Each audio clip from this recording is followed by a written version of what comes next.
ወስዶ እንዴት ይሄን ያስባል?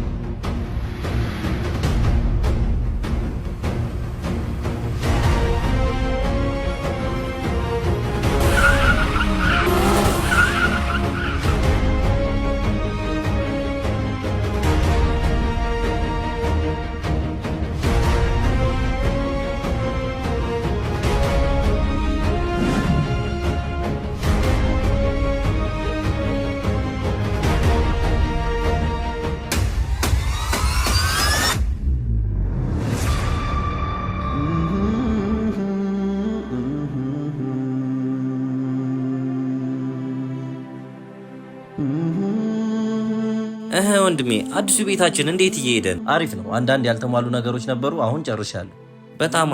በጣም አሪፍ ወንድሜ። አመሰግናለሁ። እኔ ባሰብኩት መንገድ ሳይሆን ፈጣሪ በፈቀደው መንገድ አንተን ሰጥቶኝ ህይወቴ ተቀይሯል ወንድሜ። ልክ ነው፣ ሁሌም ፈጣሪ ይረዳናል። በትክክል። እና ከዚህ በኋላ ስኬታማውን ሚኪ በደንብ እንደምታሳየኝ አልጠራጠርም። በሚገባ። ያለፈው ታሪኬ ለነገ እንዳልበገር ጥሩ መሰረት ሆኖኛል። ከዚህ በኋላ መውደቅ ሊኖር ይችላል፣ ወድቆ መቅረት ግን ሚኪ ጋር አይታሰብም። አውቃለሁ፣ እተማመንብሃለሁ፣ ሁሌም ከጎንህ ነኝ። አመሰግናለሁ ታላቄ። እኔ ምልህ መኪናን ከፊሽ አስመለስካት፣ ምን ልታረጋት አስበሃል? እስካሁን እንኳን ምንም አላሰብኩም። ወይ ለምን አሸጣት? ተው ሱሬ፣ እንደዛ አትበል። እሷን መኪና መቼም አልሸጣትም። እንዴ ለምን? የቤተሰቦቼ ማስታወሻ ነች። አውቃለሁ ግን በቃ ሱሬ፣ ስለዚህ ጉዳይ ባናወራ ደስ ይለኛል። እሺ ወንድሜ፣ ይቅርታ። አላጠፋህም፣ እረዳሃለሁ። እሺ ወንድሜ፣ በቃ ምሳ እንብላ። እባክሽ ብሩን የምጠይቅሽ ላጌጥበት ወይም ልዝናናበት አይደለም፣ ለህመሜ መድኃኒት ልገዛበት። አንተ ብር በነበረ ሰዓት አባቴ መድኃኒት አጥቶ ብር ስለምን ውሻ አድርገህ ነበር የመለስከኝ። ከኔ አንድ ሳንቲም አታገኙ። አንድ ያለሽኝ የቅርብ ዘመድ አንቺ ነሽ። እባክሽ አጨክኝብኝ። ተው እባክህ። ከነ ቤተሰቦች ዘመድ አንወድም ስትለው አልነበር እንዴ? ቤተሰቦች ይስጡ። የቤተሰቦቼን አቅም ታውቂያለሽ። ቢያንስ የሆነ ብር አበድርኝና ሰርቼ መልሳለሁ። አንተ ማጭበርበር እንጂ መስራት አትችልም። ሂድልኝ ከፊቴ።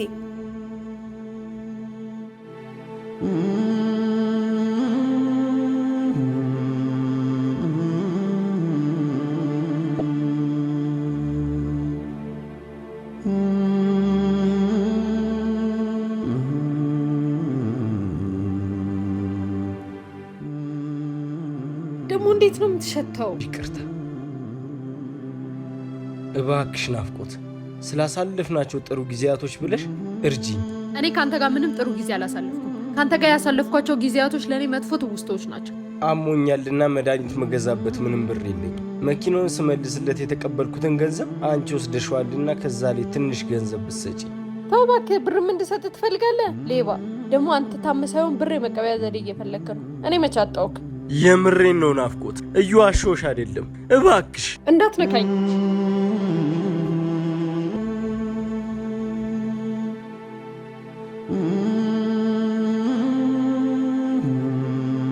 እና ወንድሜ ምሳው እንደወደድከው አልጠራጠርም።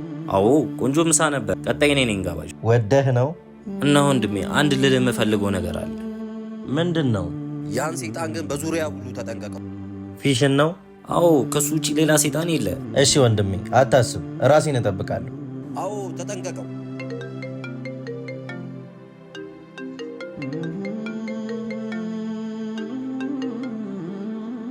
ሄሎ፣ እንዴት ነህ ሱራፌል? አለው። በሰላም ነው? የሚኪ ስልክ አይሰራም። ስልክ አይሰራም እንዴ?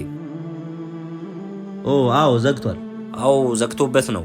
እሺ ፊሽ በጣም ታሟልና በዚህ ሳምንት ውጭ ሀገር ሄዶ ካልታከመ ሊሞት እንደሚችል ተነግሮኝ እሱን ልነግረው ነበር።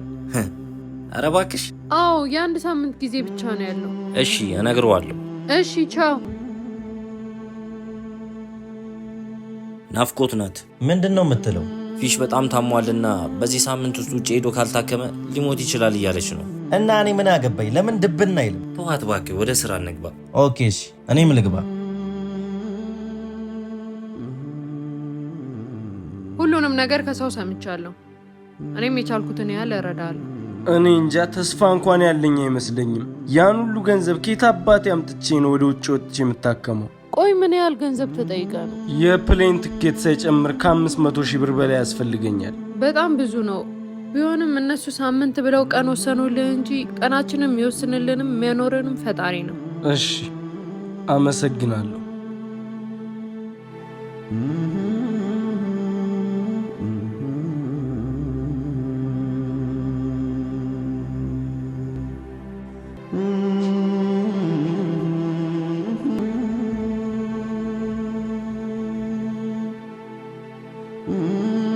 በጭንቀት ቁጭ ብዬ ሞቼን ከምቆጥር ቶሎ ወደ ፈጣሪ ጋር ሂጅ ብገላገል ይሻላል።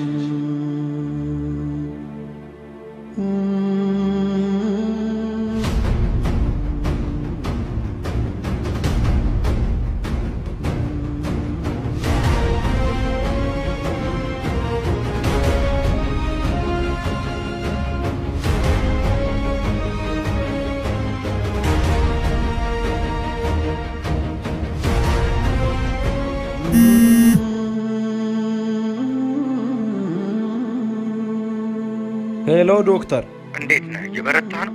ምንም አልልም። አስደሳች ዜና ልነግርህ ነው የደወልኩት። ምንድን ነው ዶክተር? ምን ተፈጠረ? ሙሉ ለሙሉ የሕክምና ወጪህን የሚሸፍንልህ ሰው ተገኝቷል። ምን? እንዴት? ማን ነው ዶክተር? ማንነቱን ማሳወቅ የማይፈልግ በጎ ሰው ነው። በል ዝግጁ ነው? እሺ ዶክተር፣ አመሰግናለሁ።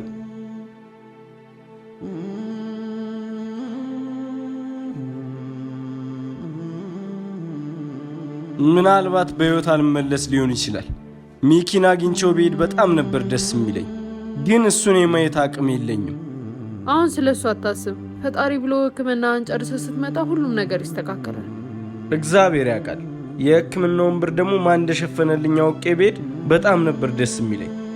እኔም ግራ የገባኝ እሱ ነው።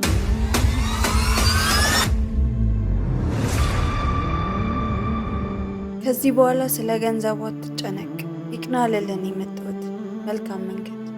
አመሰግናለሁ። አንቺ ነበርሽ ማለት ነው ያን ሁሉ ብር የሸፈንሽልኝ? ድሮም በእኔ እንደማጨክኝ አውቄ ነበር። እኔ አይደለሁም የከፈልኩልህ። እና አንቺ ካልሆንሽ ማን ነው? እሱን የከፈለልክ።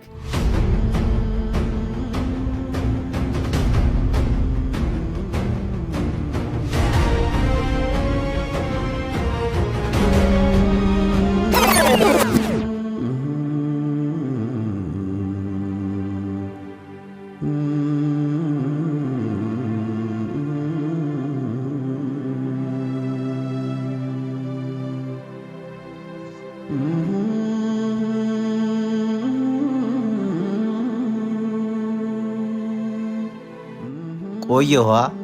ኧረ ችግር የለውም አልቆየህም። እና እንደነገርኩሽ ስለ ፊሽ ላውራሽ ፈልጌ ነው። እሺ ምንድን ነው? እንደታመመ መቼም ታውቂያለሽ።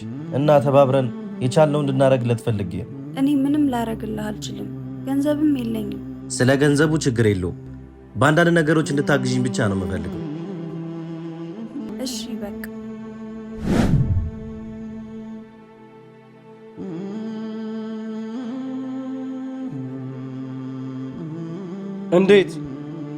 እንዴት ይሄን አረክልኝ? ለኔ እኮ ይሄ አይገባም። ይቅር ብያለሁ። መልካም መንገድ። ሕክምናው የተሳካ እንደሚሆን አልጠራጠርም ጓደኛዬ።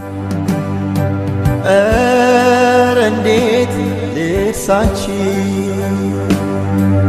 እንዴት ልተዋች፣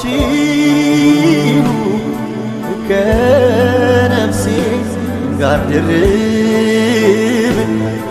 ስውር ተሰፍታች።